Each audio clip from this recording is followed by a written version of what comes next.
Hey guys, what is going on? My name is Tom Sparkin and welcome back to another video. Today we're going to be re-reviewing IPVanish and putting in our 2.0 review system. If you guys don't know, I have the website vpntierlist.com. It has two tier lists. One tier list is VPN tier list 1.0, which is fully complete, and I've pretty much reviewed every single VPN out there. I just finished that this year, and now we are moving on to the 2.0 tier list, which is more of an enhanced rating system for more accurate and objective reviews. So we're going to be putting IPVanish in the second tier list now, seeing how it scores compared to my new stricter rating system, and seeing if you guys should buy it as a VPN. I would recommend picking a S tier VPN on the tier list 2.0. That should be your best bet for pricing, the application performance, speeds, and stuff like that, as well as for to do what you want to do for the price that you want to pay. So without further ado, let's get into this IPVanish review and see if it's right for you. Alright guys, so as always, the first category up is going to be pricing, and unfortunately IPVanish isn't going to do too well here. That's because their pricing model is a little bit weird. They're not going to be able to fit in within the 1 month Athene price for us, because it is not able to fit within $6 to $10. It is $11, which is more expensive than what we are looking for like the standard price range. And it doesn't also have a 6-month plan. Instead, it only has like a yearly plan and a monthly plan, which is definitely a little bit limiting. So it's not going to get points for 2 years or the 3-year period. The good news is that it does have unlimited simultaneous connections.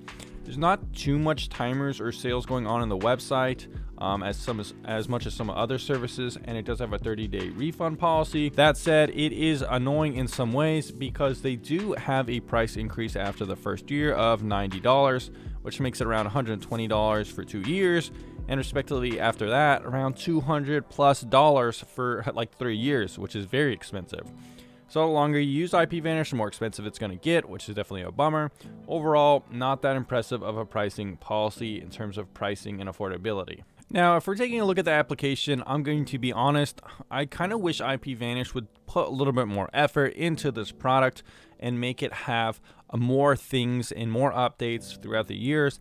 In fact, since I've pretty much been reviewing IPVanish for like 5 years or so now, they really haven't done anything to the application at all from what I could find, except just adding the new protocol WireGuard.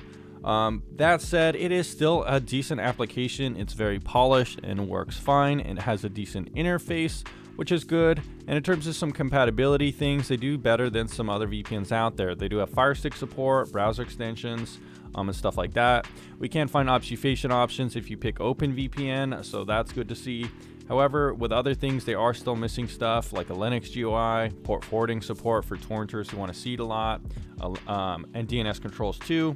The good news is they do have a SOCKS 5 proxy support, which is nice. Some of these older VPNs do support SOCKS 5 proxies for torrenting, and they do support that still, which is good. They are lacking dedicated IP support for people who want that as a custom kind of IP, and they don't either support split tunneling, so that is also a little bit of a bummer. So overall, not the worst kind of stuff here. They do kind of do well in compatibility in terms of extensions, Fire Stick, SOCKS 5 proxy, but they are missing out some of those kind of new features like split tunneling and ad blocking too. They don't have that either, so that's definitely something to consider. Overall, just kind of a fine application. Not much changes throughout the years though. So guys, here is a live speed test of IPVanish testing out the speeds. Ironically, I am using speedtest.net, which is a website owned by the same company that owns J2 Global. J2 Global owns both of these companies, so there is a little bit of a conflict of interest there, I think. But overall, they do get good speeds. I've tested it with some other websites, and they get good speeds there too, so I don't think anything that questionable is going on. Obviously, you can see these are good speeds in the speed test, doing a live speed test. And then moving on into the torrent test, we can also see really good speeds there as well, going up around 50 to 70 plus megabytes a second, which is exactly what we're looking for from a top speed VPN. Privacy of IPVanish, unfortunately, it's not going to do well in our little privacy audit here.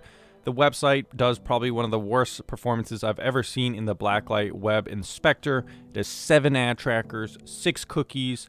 It loads trackers on your computer that are designed to evade third-party cookie blockers. It tells Facebook when you visit the website, and they use Google Analytics, which is not good. This is definitely one of the worst performances I've seen in the Blacklight test so far, whereas other VPNs can get perfect on this. So keep that in mind. In terms of Exodus, they don't do horrible. They do have kind of standard Google anonymized kind of crash analytics to monitor the app performance. And they have 10 permissions, which isn't horrible. So honestly, they don't do too bad here, but still, it's not going to be able to pass this little test here. So that's something to consider. So IPVanish is owned by a company called J2 Global, which owns IGN, Speedtest.net. J2 Global also owns all these other VPNs, which is kind of crazy. It's like a little bit of a VPN monopoly.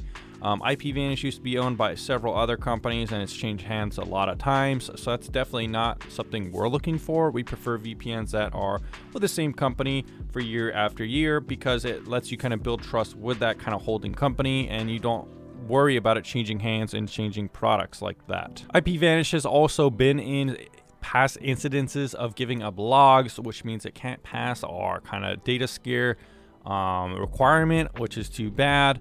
For IPVanish, it was like a past incident where they give up logs to the Homeland Security, and that was kind of a definite ding in their reputation, and a lot of people don't trust IPVanish since this incident, which happened quite a long time ago. But still, it's something to consider that in the past with a different company, they did give up information on users, so take that into consideration. Some other annoyances I have with IPVanish is that they don't have two-factor authentication. As you can see here, it is very limited, and there really isn't too much security settings or anything like that. Other VPNs out there like TorGuard and some other ones have two-factor authentication that you can use on applications to make your account much more secure, which is definitely important. So the good news is IPVanish does have decent support, but unfortunately they did not answer my ticket within 1 hour.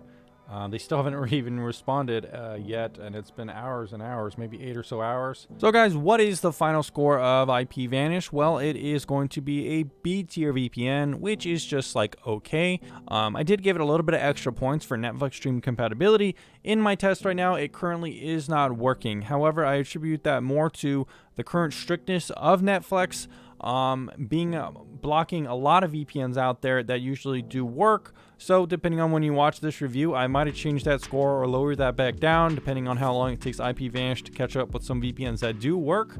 I just can't keep retesting the streaming services all the time and updating those scores. So right now, I'm kind of putting faith into the team that they will fix it. Although right now, as of right now, if you're watching this review in August 2021, I would recommend something like WeVPN for a better streaming VPN provider. You could use code TomSpark on that one. That said, we might see the streaming scores dropping in some of the applications very soon if they can't start unblocking Netflix fully all the time soon. Going into the other sections though, we saw IPVanish really kind of screw up in a few areas, especially the privacy audit. It has a bad checklist here. It's been acquired, it's sold its company. It's also had a history of giving away data, and it does horrible in some of the trackers and ad things that I've looked at with Blacklight and Exodus. In terms of application, it's decent, but very limited in terms of some of the advanced features. I think there is split tunneling on some of the Android applications and stuff like that, but I am looking for PC here for that split tunneling feature. We do see pretty good compatibility across the board with stuff like extensions, Sox5 proxy and stuff like that, but missing out on some of the other cool things, like I said, split tunneling, port forwarding, DNS controls, Linux UI, stuff like that they should have by now after being in a VPN for so long. We're probably just never going to see those things, and that's something you have to accept if you're an IPVanish customer. But if you are deciding to be a customer, you are going to have to buy it. So going into the pricing, we did see some blunders there as well, being very expensive for 1 month, not having a 6-month plan, not really having a 2-year plan or 3-year plan that's affordable within the ranges that we think are reasonable.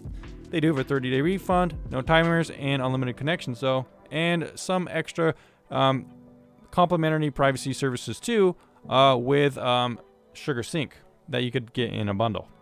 Overall, guys, IPVanish is an okay product. I definitely think it's a little bit stagnant, and the company that had acquired it hasn't really done anything at all with it besides add WireGuard, which works well. I mean, the speeds themselves were amazing, and it is good for that. But other VPNs have amazing speeds too, and have had more improvements, or are either more privacy friendly in terms of how they build the business and back into their website and stuff like that.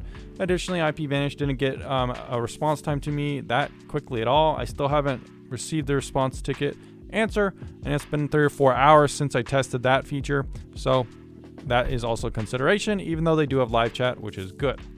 Overall, guys, that's my final thoughts for this one. And I'll see you again in the next review very soon.